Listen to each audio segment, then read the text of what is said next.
आधारभूत गणित पढ़ रहे थे और आज बिना समय व्यर्थ किए हम स्टार्ट करते हैं क्या, अवकलन। ठीक है, अवकलन के बारे में आपने सुना होगा, कई कहानियां सुनी होंगी अवकलन के बारे में कि अवकलन बहुत मुश्किल होता है और उससे ही मुश्किल समाकलन होता है, अवकलन समझ में नहीं आएगा तो समाकलन समझ में नहीं आएगा। खैर इसमें कहीं ना कहीं सच्चाई है थोड़ी बहुत, लेकिन इतना मुश्किल भी नहीं है कि आपको समझ में ना आ सके। ठीक है, एटलीस्ट जो हम यहाँ पढ़ने वाले हैं, जो हमें भौतिकी में काम आने वाला है, वो बहुत ही आसान है। आपको सिर्फ समझ में आना चाहिए कि अवकलन का मतलब क्या होता है और कहां हमें अवकलन करना है, क्यों अवकलन करते हैं, यह चीज आपको थोड़ी सी समझ में आनी चाहिए। अगर यह चीज आपको समझ में आती है तो आपके लिए कोई मुश्किल नहीं होगा अवकलन पढ़ना, या दुनिया की कोई चीज अगर आपके लिए मुश्किल नहीं होगी अगर आपको समझ में आता है कि वो हम क्यों कर रहे हैं, वो हम कैसे कर रहे हैं और हम वो कहां कर रहे हैं। ठीक है, यह चीज अगर आपको समझ में आ रही है तो आपके लिए कोई भी चीज मुश्किल नहीं होगी इस दुनिया में। तो हम क्या शुरू करेंगे, अवकलन। टॉपिक डाल लीजिए क्या, अवकलन। मैं भी लिख देता हूं यहां पर अवकलन, अवकलन। ठीक है, बिना मात्रा का ये एक शब्द है और इसको हम इंग्लिश में क्या कहते हैं, डिफरेंशिएशन। डिफरेंशिएशन, ठीक है, हाँ भाई डिफरेंशिएशन कहते हैं। हम इसको बहुत नाम सुना है हमने इसका, आज हम इसको फाइनली पढ़ भी लेंगे और देखेंगे कि क्या ये किस खेत की गाजर किस खेत की मूली है ना। चलो आज समझते हैं तो इसका मतलब क्या होता है, अवकलन का मतलब क्या होता है। उससे पहले एक बार मैं आपको पहले बता चुका हूं चर अचर राशियां क्या होती हैं, थोड़ा सा उसको रिवाइज कर लेते हैं। चर राशियां वो होती हैं जो किसी गणितीय संक्रिया में बदलती नहीं है, ठीक है, और अचर राशियां वो होती हैं जो किसी गणितीय संक्रिया में बदलती नहीं है, और चर राशियां वो होती हैं जो बदल जाती हैं गणितीय संक्रिया में। ठीक है, तो हमें याद है कि जो बदलेगा वो चर है, जो नहीं बदलेगा वो अचर है, कांस्टेंट और वेरिएबल। ये पिछली क्लास में हम देख भी चुके थे। ठीक है, अच्छा अब बात करते हैं फलन की। किसकी बात करते हैं, फलन की। फलन क्या होता है, ये फलन का मतलब क्या है, ये चीज समझने की कोशिश करो। तो फलन का मतलब क्या है, फलन या इंग्लिश में अगर इसको हम कहें फंक्शन, तो अगर मेरे पास इस प्रकार से कोई संबंध है y बराबर fx, कोई रिलेशन है y बराबर fx, इसका मतलब यह है कि y जो है वो एक ऐसी अचर राशि है जो दूसरी अचर राशि पर निर्भर कर रही है किसी संबंध fx में, किसी संबंध fx में। तो ये जो हमारे पास fx होता है या ये जो हमारे पास व्यंजक आता है, इसको हम कहते हैं फंक्शन। क्या कहते हैं, फंक्शन। तो इसका अगर एग्जांपल लें अगर हम, तो हम समझना चाहते हैं अगर एग्जांपल से, तो हम क्या लिखेंगे, हम लिखेंगे अगर मान लो y जो है वो x+2 के बराबर है, y जो है वो x+2 के बराबर है, तो आप देख सकते हो ये एक प्रकार का फलन है। इसके अंदर y जो है x पे निर्भर कर रहा है किसी प्रकार से। ठीक है, अगर x बदलता है, हम x को बदलते हैं, x एक चर राशि है, अगर हम x को बदलते हैं तो y खुद ब खुद बदल जाएगा। तो ये x, y जो है वो x का फलन है। ठीक है, और ये हमने क्यों समझा है, ये हमने समझा है इसलिए कि अगर हम x में परिवर्तन करते हैं तो y में भी परिवर्तन आएगा। ठीक है, हमारे काम की बात सिर्फ यहां पर ये है। एक और फंक्शन देख लेते हैं। अगर मेरे पास है y = x² + 2x + 1, ये द्विघात समीकरण हमने ले लिया है। ठीक है, इसके अंदर भी आप देखते हो कि ये जो है y जो है ये x पे निर्भर कर रहा है।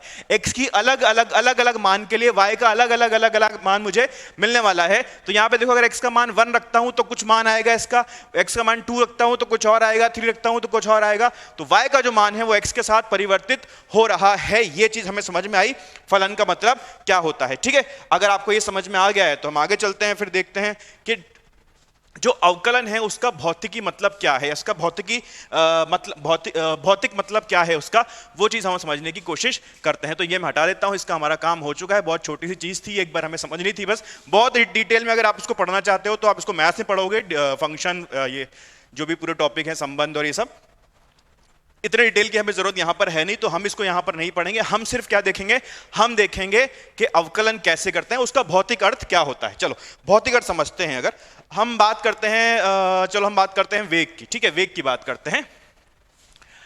मान लो कि कोई वस्तु है वो चल रही है किसी वेग से, है ना, और वो यहां से शुरू हुई है इस पॉइंट A से, इस पॉइंट को A मान लेते हैं, और कुछ देर बाद वो B पॉइंट पे पहुंच गई है।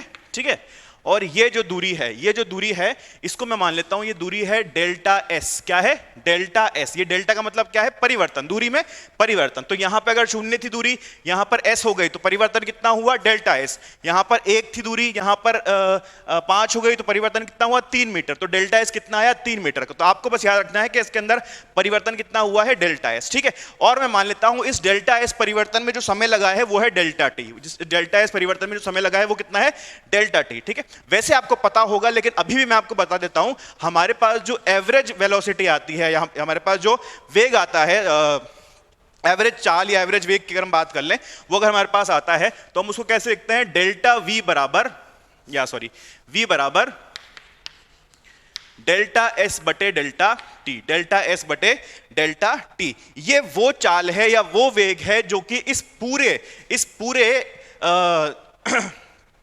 इसमें जितनी देर चला है उसमें कितना, जितनी देर चला है उसके अंदर कितना वेग रहा है, इसमें कितना एवरेज इसके पास चाल रही है, ये एवरेज चाल है इसकी। ठीक है, यहां पर आपको ये समझ में आता है। ये औसत चाल हो गई इसकी। अगर ये औसत चाल है तो देखो भाई, ये तो किसके लिए निकाला था हमने, डेल्टा टी के लिए। अब हम क्या करते हैं, डेल्टा टी को छोटा करते हैं। क्या ये फॉर्मूला आपको पहले से पता था? अगर नहीं पता है तो अभी के लिए याद कर लो। ये फॉर्मूला के जो औसत चाल होती है वो डेल्टा एस बटा डेल्टा टी के बराबर होती है। यहाँ पे डेल्टा एस दूरी है और डेल्टा टी समय है। ठीक है, अभी के लिए फिलहाल ये याद रख लो आप। अच्छा, अगर मैं इस समय को बहुत छोटा करना, मैं इस समय को धीरे धीरे छोटा करना चाहता हूँ, ठीक है, अब यहां से यहां तक के लिए मैंने निकाला था। अब मैं देखता हूं कि अगर मैं इस बिंदु से इस बिंदु के बीच में निकालना चाहता हूं कि कितना औसत चाल आएगी, तो इस औसत चाल के लिए मैं देखूंगा कि यहां पर जो था वो डेल्टा S1 था और जो समय लगा था वो डेल्टा T1 लगा था। ठीक है, तो यहां पे बोलूंगा कि जो दूसरा है इसके अंदर V1 जो हो जाएगा वो डेल्टा S1 बटे डेल्टा T1 के बराबर आ जाएगा। ठीक है भाई, ठीक है भाई, है ना, समझ में आया। लेकिन ये जो हमने ड्यूरेशन लिया है, इस ड्यूरेशन के अंदर भी जो डेल्टा टी है वो थोड़ा बड़ा है। हम क्या करते हैं, और छोटा लेते हैं, हम और छोटा कर लेते हैं। चलो एक बार और बना लेते हैं इसको नीचे, तो वहां पे जगह नहीं बची है। ये ए है और ये बी है। हम ले लेते हैं बहुत छोटा, इतना छोटा सा हम यहां पर पार्ट ले लेते हैं। ये जो बहुत छोटा सा पार्ट लिया है, हम बोलते हैं कि इस छोटे से पार्ट में जो दूरी चली है वो ds है और जो समय लगा है वो dt है। जो समय लगा है वो dt है, जो समय लगा है वो dt है। इसको आप ऐसे समझो कि यहां पर हमने लिया था 1 घंटे का समय, कि 1 घंटे में कितना दूरी चलेगा, तो वो उसकी औसत चाल मिल गई थी। यहां पे आप समझो बीच वाला लिया था हमने इसके अंदर कि आधे घंटे में कितना चलेगा, और उसके बाद हमने 15 मिनट लिया, फिर 10 मिनट लिया, फिर 1 मिनट लिया। लेकिन यहां पर हमने बहुत छोटा समय 0.000000001 सेकंड के बराबर अगर ले लिया, तो उस समय में कितनी दूरी चलेगा, ये इसकी औसत चाल आएगी dt समय के लिए। कौन से समय के लिए, dt समय के लिए। तो मैं बोल सकता हूं ये जो औसत चाल निकाली है मैंने, ये जो औसत चाल निकाली है किसमें, dt समय में, वो किसके बराबर होगी, ds बटे dt के बराबर, ds बटे dt के बराबर। और ये औसत चाल dt समय में इसकी तात्क्षणिक चाल के बराबर भी आएगी, इसकी तात्क्षणिक चाल के बराबर भी आएगी। तो इसको बोल सकता हूं मैं कि ये इसका तात्क्षणिक चाल भी होगी, ये इसकी तात्क्षणिक चाल भी होगी। क्या ये चीज समझ में आई है आपको? हमें कहने का मतलब ये है कि अगर हम समय अंतराल को बहुत छोटा कर दें, अगर हम समय अंतराल को इतना छोटा कर दें कि हमें उसमें औसत निकालें और वो जो हो जाए वो उसी क्षण पे उसका कितनी चाल है वो हमें पता चल जाएगी, तो हम कहते हैं कि अगर ऐसे अवकलन हम कर दें किसी x और y के फलन का, जैसे कि आप देखो, फिर से हम अपने फलन पे आ जाते हैं। इस एग्जांपल को देख लिया हमने, y = x+2 अगर मैं देखता हूं, तो अगर मैं इसमें परिवर्तन करता हूं 1 का, तो y में परिवर्तन आ जाएगा, y में भी कुछ परिवर्तन आएगा।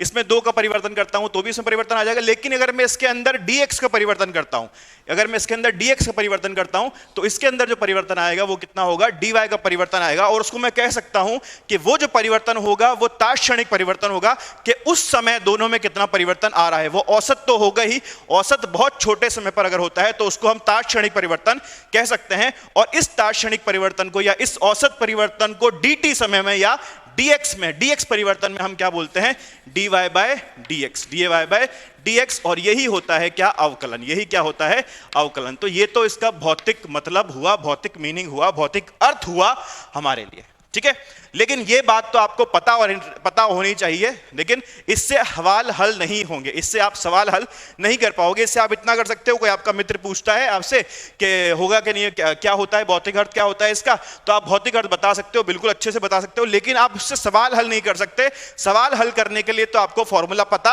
होना ही चाहिए। अगर फॉर्मूला नहीं पता है तो आप सवाल नहीं हल कर पाओगे। तो हमने मतलब मैथमेटिशियंस ने कुछ फॉर्मूले हमें दे दिए हैं, हमें फॉर्मूले दे दिए हैं अवकलन के, कि कौन किसका अवकलन करोगे तो क्या आने वाला है। वो फॉर्मूले हम याद कर लेंगे, और जैसे ही वो फॉर्मूले हम याद करेंगे हमारे पास अवकलन के सवाल होने लगे। चलिए आइए अब हम क्या देखेंगे, उन फॉर्मूलों को देखेंगे कि क्या क्या फॉर्मूले हमें दिए हुए हैं। चलिए आइए हम देखते हैं कि क्या क्या फॉर्मूले हमें दिए हुए हैं।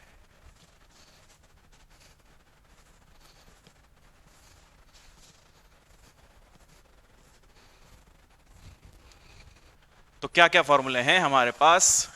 हमें बोला है कि अगर आपको y बराबर x की घात n दिया है, कुछ ऐसा फलन है जिसमें y जो है वो x की घात n के बराबर है, और आपको पता करना है कि इसका अवकलन क्या होगा, तो आप सीधे सीधे लिखोगे इसका अवकलन जो होगा वो dy बाई डी एक्स के बराबर होगा, और इसको हम इस प्रकार लिख पाएंगे d बाई डी एक्स किसका, x की घात n की घात x की घात n का। तो इसका जो फॉर्मूला है वो आएगा n x की पावर n x की घात n माइनस 1। ठीक है, ये आपको बिल्कुल अच्छी तरह से याद करना है। ठीक है, d by D X x की पावर n बराबर n x की पावर n माइनस 1, ये आपको पता होना चाहिए। इसका एग्जांपल करके देखते हैं हम। इसमें एग्जांपल में क्या देखेंगे, हमारे पास क्या दिया है, एक्स स्क्वायर। सबसे आसान हम एग्जांपल लेते हैं एक्स स्क्वायर। हमें इसका अवकलन करना है, तो क्या करेंगे, dy बाई डी एक्स किसके बराबर आएगा, d by D x of x square के बराबर। और यहां पर n कितना है, यहां पर n है 2। ये जो घात होती है ये होता है n, तो ये घात आगे आ जाएगी इस फॉर्मूले के हिसाब से। n यहां पर आएगा n, x का x ही रहेगा। ठीक है, और ऊपर क्या आएगा, 2 माइनस 1, तो ये क्या हो जाएगा, 2x। क्या हो जाएगा, 2x। ठीक है, समझ में आई ये बात। एक और करके देख लेते हैं हम, एक एग्जांपल और देख लेते हैं। हम लेते हैं एग्जांपल x की पावर 4। क्या लेते हैं, x की पावर 4, y बराबर x की पावर 4। तो अगर इसको आप करोगे तो किस प्रकार से आ जाएगा आपके पास, dy बाई डी एक्स बराबर एन एक्स एन माइनस 1, या पहले एक बार इसको लिख लो, D by D x of x की पावर 4। तो क्या हो जाएगा, n क्या है यहाँ पे 4, और x की पावर 4 माइनस 1, यानी कि 4x क्यूब। हाँ के ना, ये कितना आया, 4x क्यूब। ठीक है, ये आपको बिल्कुल धीरे धीरे याद होते जाएंगे, कोई घबराने वाली बात इसके अंदर नहीं है। चलिए एक सवाल और कर लेते हैं इसके अंदर, एक एग्जांपल और देखते हैं हम। क्या बोलता है एग्जांपल, y जो है वो x के बराबर है, y जो है वो x के बराबर है, इसका अवकलन हमें करना है। तो हम क्या लिखेंगे, dy by D X, dy by D X, dy by D x बराबर d by D x of किसका, x का। ठीक है, हमने y की जगह पर क्या रखा, x रखा, y की जगह पर हमने x रखा। तो अभी n का मान क्या है, अभी n का मान है 1। कितना मान है, 1। अगर n का मान 1 है तो 1 x की पावर x की घात 1 माइनस 1, ये किसके बराबर आएगा, 1 x की घात 0, यानी कि ये 1 के बराबर आ जाएगा, 1 के बराबर ये आ जाएगा। तो ये चीज आपको पता होनी चाहिए किस तरह से हमें अवकलन करना है, अगर ऐसा x की घात n के रूप में हमें प्रारूप में कोई अगर फलन दिया हुआ है तो। ये तो बात हुई x की पावर n की। चलो आगे चलते हैं और देखते हैं, ये आपको एग्जांपल समझ में आए होंगे। अपने आप करने की कोशिश करना, प्रैक्टिस करते रहो, इसकी प्रैक्टिस करते रहोगे तो आपको अच्छे से आता जाएगा। अगर हमें दिया है y बराबर साइन x है, क्या है, y बराबर साइन x है ना, और पूछा है कि dy बाई डी एक्स क्या होगा, तो ये dy by D X, Y की जगह पे क्या रख दूं, साइन x, वाई की जगह पे क्या रख दूं, साइन x। तो ये किसके बराबर आएगा, साइन x का होता है cos x, साइन x का जो अवकलन होता है वो cos x के बराबर होता है। तो आपको फॉर्मूला क्या मिल गया यहां से, D by D x of sine x किसके बराबर होता है, cos x के बराबर। ये बिल्कुल आपको मन से याद होना चाहिए। ठीक है, क्या बात समझ में आई है ये वाली। अच्छा, एक फॉर्मूला ये मिल गया। अगर हमें दिया है, ये दूसरा था, अगर हमें दिया है D by D x cos x का डी बाई डी एक्स इसके बराबर आता है माइनस साइन एक्स के बराबर। एक फॉर्मूला आपके पास ये आ गया, ये आपको रटने हैं, याद करने हैं, इसका और कोई हल नहीं है। कैसे आ रहा है, क्यों आ रहा है, इसमें अभी मत पढ़ो, इस चक्कर में मत पढ़ो, सिर्फ याद कर लो कि ये आ रहा है। D by D x sine x cos x के बराबर आता है, D by D x cos x minus sine x के बराबर आता है। ठीक है, और आगे चलते हैं और देख लेते हैं। और जो हमारे पास मानक फलन है, बहुत सारे मानक फलन है हमारे पास, उनका देख लेते हैं कि क्या क्या होता है, और वही काम में आते हैं। हमारे पास जो भौतिकी में काम में आते हैं वो यही काम में आते हैं।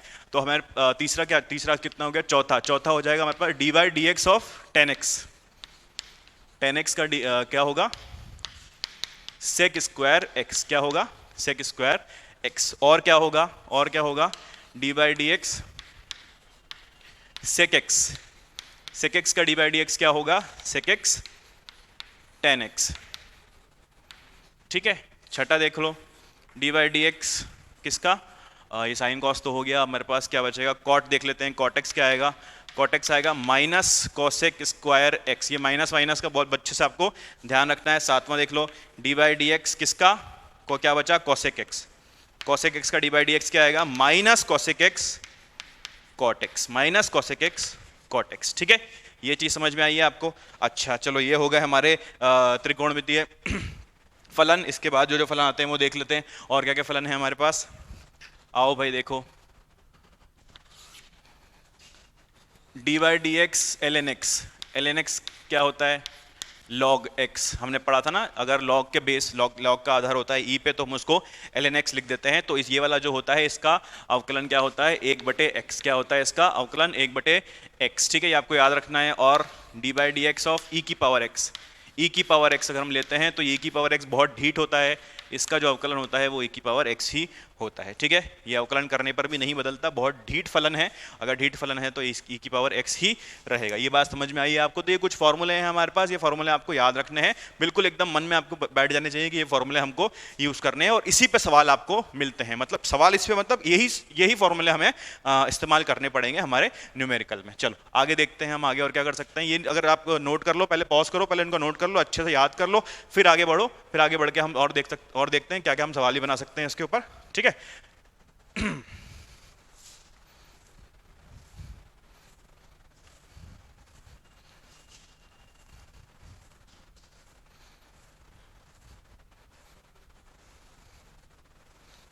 आइए भाई।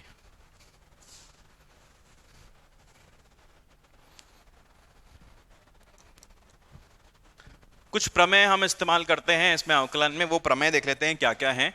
प्रमेय क्या क्या हम इस्तेमाल करते हैं इसके अंदर, फॉर्मूले तो हमने देख ही लिए है ना। अवकलन के प्रमेय देख लो क्या क्या है उसके अंदर। पहला है, अगर किसी नियतांक का हम अवकलन करते हैं, किसी नियतांक का हम अवकलन करते हैं तो उसका अवकलन किसके बराबर होता है, शून्य के बराबर। किसके बराबर होता है, शून्य के बराबर। ये सी क्या है, ये कोई भी नियतांक है, कोई भी नियतांक हो सकता है ये। ठीक है, आप इसको किसी के भी रिस्पेक्ट में अगर इसको आप अवकलन करोगे तो उसका जो अवकलन आएगा वो शून्य के बराबर आएगा। ठीक है, अच्छा दूसरा देखते हैं।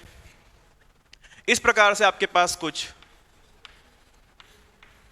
फलन है, D by D X C U. यहां पे सी क्या है, सी तो एक नियतांक है।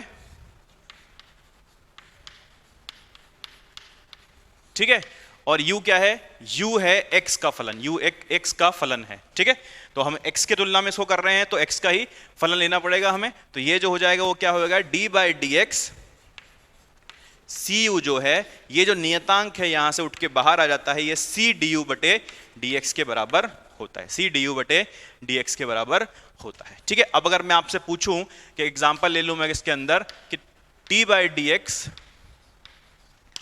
2x क्यूब का क्या होगा, D by D x 2x cube का क्या होगा, तो क्या आप बता पाओगे इसको। आप बोलोगे कि ये दो तो है, ये नियतांक है। ठीक है, ये दो नियतांक है, इसको बाहर ले लो। अगर इसको बाहर ले तो 2 डी बाई डी एक्स, अंदर बचेगा x क्यूब, और x क्यूब का अवकलन आप जानते हो किस प्रकार आपको करना है, तो कितना आएगा 2 n कितना है यहाँ पे 3 x की घात 3 माइनस 1, तो कितना हो जाएगा 2 इंटू 3x स्क्वायर, और ये टोटल आएगा 6x स्क्वायर। ठीक है, समझ में आई ये चीज आपको। अगर हमें दिया हो इस प्रकार से कोई फलन एग्जाम्पल में D by D X 5 sine x, तो किस प्रकार करोगे इसको, 5 तो एक नियत है तो बाहर आ जाएगा, तो कितना आएगा 5 डी बाई डी एक्स किसका, साइन x का, है ना। तो कितना आ जाएगा 5 cos x, 5 cos x। ठीक है, ये आपके पास आ गया इसका अवकलन। चलिए आगे बढ़ते हैं और आगे देखते हैं।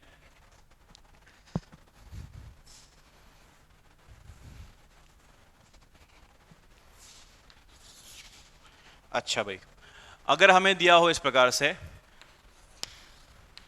d by D X U plus minus V plus minus W. ठीक है, तीन फलन है और तीन फलन को हमने जोड़ रखा है, तीन फलन है और तीन फलन को हमने जोड़ रखा है, और आपसे पूछा जाए कि इनका अवकलन क्या होगा, तो आप किस प्रकार लिखोगे, d बाई डी एक्स, ये u v w जो है, ये u जो है वो x का फलन है। ठीक है, v भी x का फलन है, और w जो है ये w भी x का ही फलन है। ठीक है, इन तीनों को आप किस प्रकार से अवकलन करोगे, तो आप क्या बोलोगे कि ये जो है ये आप u का कर दो, फिर उसमें प्लस माइनस v का कर दो, और प्लस माइनस W का कर दो, कोई दिक्कत वाली बात नहीं है, ऐसा आप आराम से कर सकते हो। ठीक है, अब इसका मतलब क्या हुआ, इसको अगर समझें तो हम तो किस प्रकार करेंगे, आपको इस प्रकार से अगर दिया है कि डी बाई डी एक्स पता करो x प्लस ln x का, x प्लस ln x का डिवाइड dx पता करो। ठीक है, तो ये तो बहुत गड़बड़ वाली बात हो जाएगी। अगर x प्लस ln x का एक साथ करना पड़े हमें तो हम कर ही नहीं पाएंगे, उसके लिए हमें पता नहीं कुछ बहुत सारी चीजें करनी पड़ेंगी। लेकिन इसमें हम आसानी किससे कर सकते हैं इसका कि x का कर दो फिर ln x का कर दो, तो d by D x x हो जाएगा plus d by D x ln x हो जाएगा, है ना, ये मिल जाएगा आपको। अगर ऐसा आपको मिला है तो d बाई डी एक्स, ये तो एक के बराबर आ जाएगा, अभी हमने किया था थोड़ी देर पहले, और ln x का कितना आ जाएगा, 1/x के बराबर आ जाएगा। तो ये हमारे पास इसका आंसर मिल जाएगा, है ना। तो ये समझ में आया। एक और कर लेते हैं इस प्रकार का सवाल, हम ट्रिग्नोमेट्री वाला कर लेते हैं। अच्छा देखो, तो d by D x 2 sin x plus 3 cos x, है ना। ये देखो 2 sin x plus 3 cos x, इसका आपको अवकलन करना है। अब देखो इसके अंदर ना ये वाला जो हमारे पास प्रमेय था ना cu वाला, ये भी इसके अंदर इस्तेमाल होगा, और ये वाला जो हमारे पास u plus v plus w वाला जो प्रमेय है ये भी इसके अंदर इस्तेमाल होगा। ठीक है, तो किस प्रकार करेंगे इसको देखते हैं हम। आप पहले पॉज करिए, फिर से खुद से ट्राई करिए, देन इसको देखिए। तो D by D x 2 sin x यहां लिख दो, है ना, plus D by D x 3 cos x अंदर लिख दो। अब ये अभी तो मैं एक एक स्टेप करके दिखा रहा हूं आपको, है ना, आप खुद अपने आप भी कर पाओगे, बहुत आसानी से आप कर लोगे। ठीक है, तो d बाई डी एक्स 2 बाहर आ जाएगा, तो दो d बाई डी एक्स इसका साइन एक्स का, है ना, plus 3 d by D x किसका, कॉस एक्स का। तो साइन एक्स का कितना हो जाएगा, cos x, plus cos x का क्या हो जाएगा, माइनस साइन एक्स। तो हमारे पास आंसर क्या मिल जाएगा, 2 cos x minus 3 sin x। ये बात हुई, इसके जवाब आ गया हमारे पास। तो इस प्रकार से हम ऐसे सवालों को हल आसानी से कर सकते हैं। चलो आगे बढ़ते हैं और देखते हैं आगे के प्रमेय देखते हैं हम। ये 3 प्रमेय अभी हम तक हमने लिखे हैं, और अगर हमारे पास दिए होते हैं कुछ इस प्रकार से अगर हमारे पास कोई फलन आ जाते हैं कि d by D x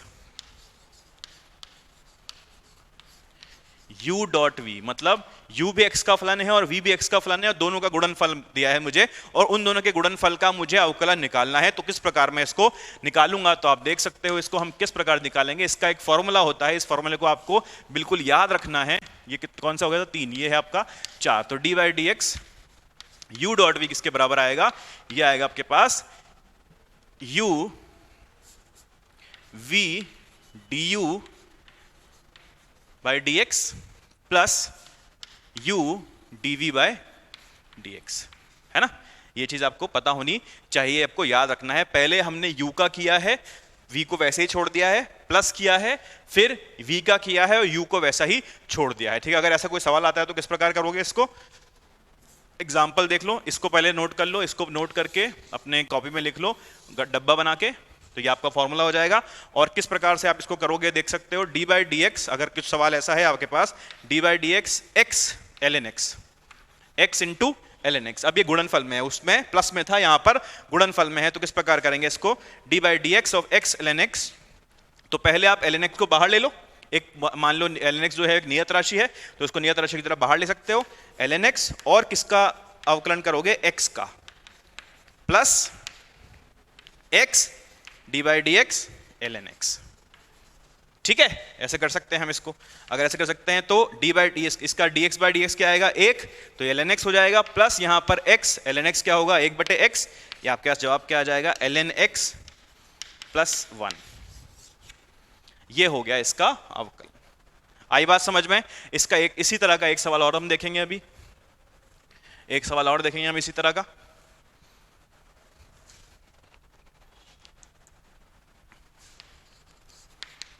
d by D x ले लो आप किसका, 2 sin x tan x, 2 sin x tan x।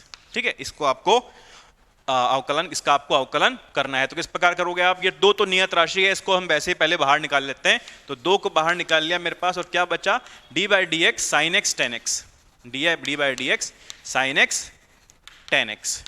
ठीक है, अब क्या बचेगा, अंदर देखो, तो अंदर पहले आप u का करो फिर v का करो। ठीक है, तो v को पहले बाहर ले लो, ten x, d by D x किसका, साइन एक्स का, plus sine x d by D x किसका, tan x का। ठीक है, ये बात समझ में आई है।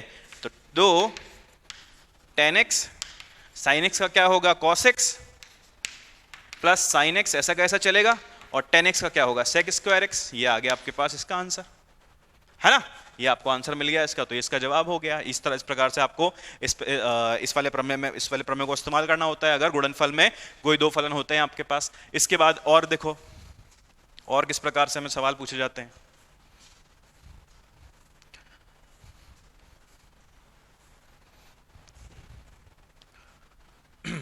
कितना हो गया ये 4, ये पांचवा प्रमेय हमारे पास है। डी बाई डी एक्स अगर दिया है u बटे v, क्या दिया है u बटे v, इसमें तो गुणनफल में था, इसके अंदर डिवीजन में है ये, इसको डिवीजन में अगर हो तो किस प्रकार से करेंगे, तो इसको हम लिखेंगे D by D X u बटे v जो होगा वो v du बटे dx माइनस u dv बटे dx बटे v स्क्वायर के बराबर आएगा। v du बटे dx माइनस u dv बटे dx बटे v स्क्वायर के बराबर ये आपके पास आएगा। ये फॉर्मूला भी आपको अच्छे से याद रखना है, ये फॉर्मूला भी आपको अच्छे से याद रखना है। इसमें आप कैसे याद रखोगे, इसको हम बोलते हैं इंग्लिश में न्यूमेरेटर, क्या बोलते हैं न्यूमेरेटर, और इसको बोलते हैं डिनोमिनेटर, डिनोमिनेटर। अगर ऐसा है तो मैं इसको इस प्रकार लिखना चाहूंगा D by D X N by D, numerator बटे डिनोमिनेटर, ठीक है। अगर ऐसा है तो पहले आप न्यूमरेटर का अवकलन करोगे, क्योंकि न्यूमरेटर पहले आ रहा है तो पहले आप न्यूमरेटर का अवकलन करोगे, माइनस उसमें से आप क्या हटाओगे, माइनस उसमें से आप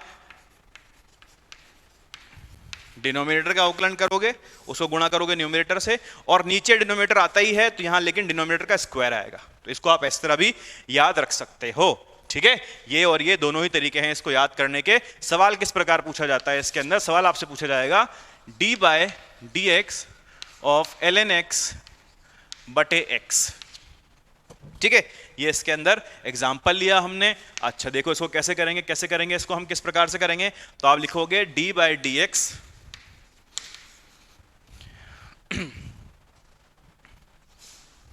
फॉर्मूले में अगर मैं रखता हूं इसको, तो इसको मैं मान लेता हूं u और इसको मैं मान लेता हूं v, है ना। तो इसको u और v मान लिया हमने, तो पहले हम किसको करेंगे न्यूमरेटर को, तो हम लिखेंगे x D by D X L N X minus L N X D by D X X बटे डिनोमिनेटर का स्क्वायर, तो किसका आएगा डिनोमिनेटर का वर्ग क्या हो जाएगा एक्स स्क्वायर नीचे आ जाएगा, एल एन एक्स का हो जाएगा हमारे पास x into one by x, इसका अवकलन होता है माइनस एल एन एक्स, और ये इसका आ जाएगा 1 बटे एक्स स्क्वायर, तो हमें क्या मिले यहां से कट जाएगा 1 माइनस एल एन एक्स बटे एक्स स्क्वायर, ये इसका अवकलन हो गया है हमारे पास, ठीक है। इसी तरह का एक सवाल क्या और करना चाहते हो आप, एक सवाल और करा देता हूं मैं आपको इसी प्रकार से।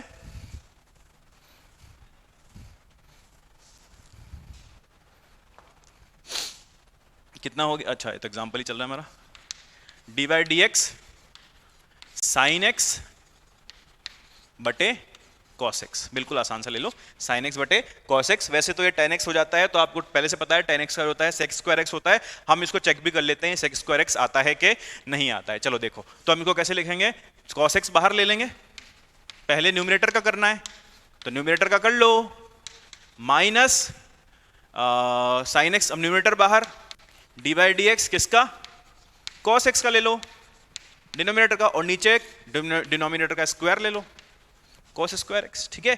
अब इसका देखो कितना आएगा sin x, sin x का कितना आएगा cos x, तो cos x into cos x minus sin x, और cos x का होगा माइनस sin x बटे cos स्क्वायर x,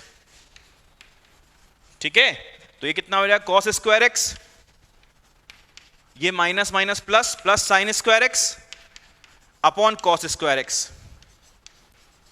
ये कितना आ जाएगा आपके पास sine square x plus cos square x क्या होता है 1 बाय कॉस स्क्वायर एक्स, और ये क्या होता है सेक स्क्वायर एक्स के बराबर होता है। तो हमें जो पता था पहले से वो भी हमने सिद्ध भी कर दिया, और हमें पता चल गया कि हमारा जो फॉर्मूला था वो ठीक था, ठीक है। वो फॉर्मूला याद रखना है, बार बार इस फॉर्मूले से आपको कैलकुलेट नहीं करना है। tan x का सेक स्क्वायर एक्स होता है अवकलन, आपको याद रहना चाहिए ये चीज, ठीक है। चलो आगे चलते हैं हम और आगे देखते हैं। आगे हम अभी हमने क्या क्या प्रमेय देख लिए, u डॉट वी देख लिया, u बाई वी देख लिया, u प्लस वी डब्ल्यू देख लिया, और नियतांक अगर होता है तो किस प्रकार से करते हैं वो भी देख लिया, और अगर नियतांक गुणन में होता है किसी भी फलन के साथ, किसी भी x में फलन के साथ अगर नियतांक को गुणन में लेते हैं तो किस प्रकार से करते हैं हम ये भी देख चुके हैं। आइए अब आगे देखते हैं। चलो भाई देखो,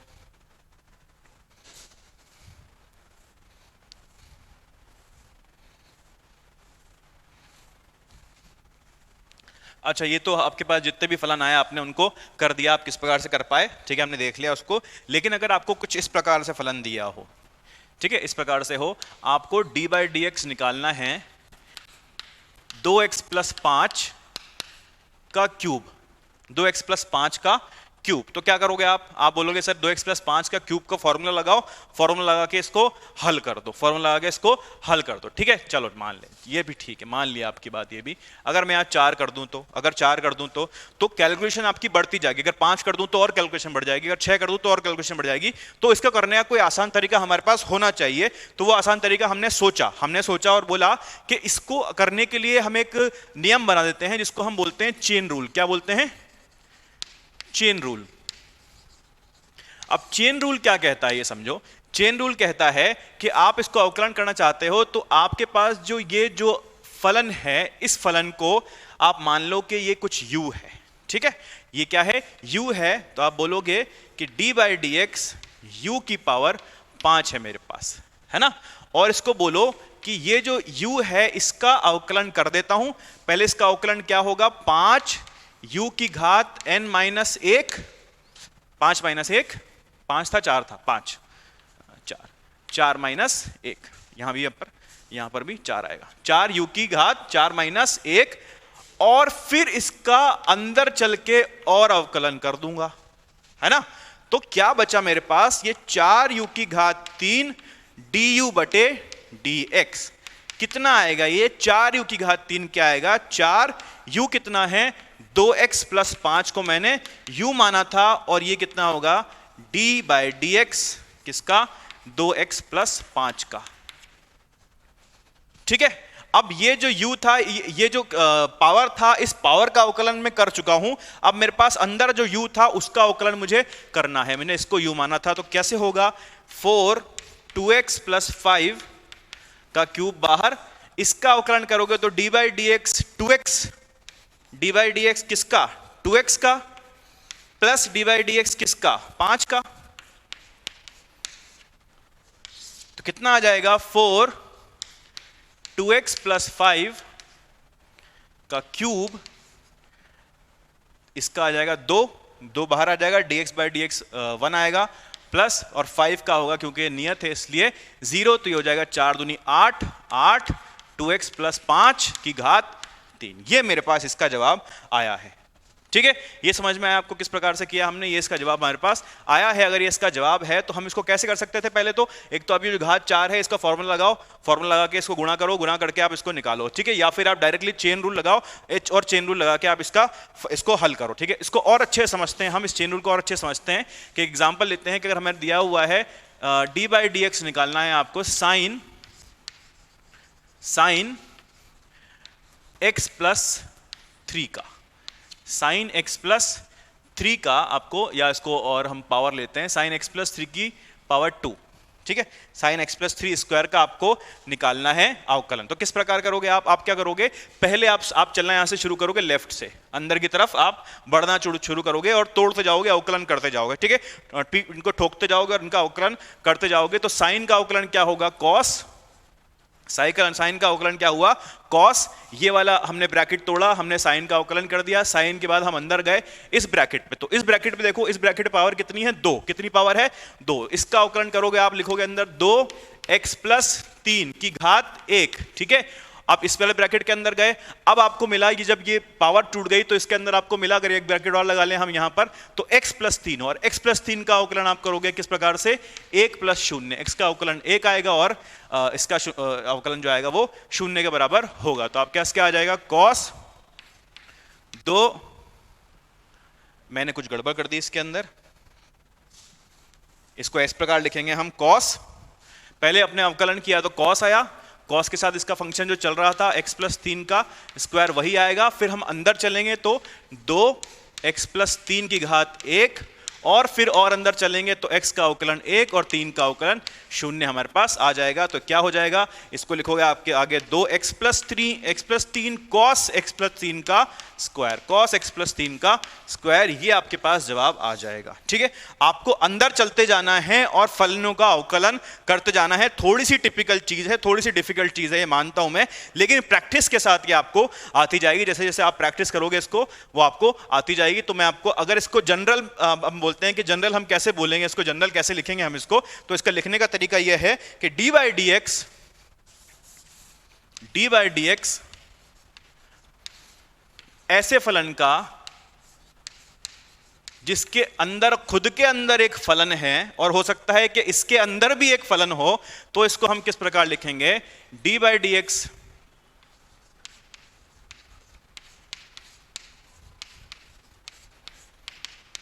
पहले एफ डैश जी एक्स, मतलब एफ डैश का मतलब इसका अवकलन, फिर उसके बाद उसको गुणा कर दोगे आप किससे, जी डैश एक्स से।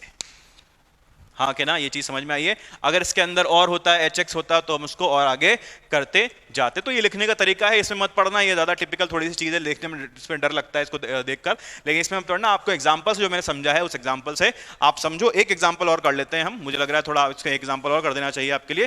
तो अगर मुझे दिया है D by D x cos x square, क्या दिया है, D by D x cos x square दिया है हमें, तो हम चलेंगे यहां से, हम चलेंगे, हमें क्या मिलेगा, कॉस, कॉस को हम अवकलन करने को हमारे पास कॉस का अवकलन क्या आएगा, कॉस एक्स स्क्वायर। ठीक है, यहां तक तो हम मिल गया। अब हम आगे चलेंगे, अब कॉस क्रॉस कर दिया हमने, क्या मिला, एक्स स्क्वायर, एक्स स्क्वायर का अवकलन जो होगा उसको हम इससे गुणा कर देंगे, कितना आ जाएगा, 2x। ठीक है, ये हो गया हमारा इसका अवकलन। तो 2x बाहर, साइन एक्स स्क्वायर अंदर, ये इसका अवकलन हमें मिल गया है। तो ये जवाब हमें इसका अवकलन का मिल गया है। चलिए, अच्छा, तो आज हमने क्या क्या पढ़ा, आज हमने अवकलन के फॉर्मूले देखे, है ना, और अवकलन का भौतिक अर्थ समझा, और अवकलन की कुछ प्रमेय देखे, और हमें देखा कि किस प्रकार से क्वेश्चन के अंदर हम उसको यूज करते हैं, क्वेश्चन के अंदर हमें इस्तेमाल करने को वो मिलते हैं। चलिए, आगे भी अभी बचा है, आगे ही पढ़ेंगे हम, इसमें अभी पूरा नहीं हुआ है टॉपिक।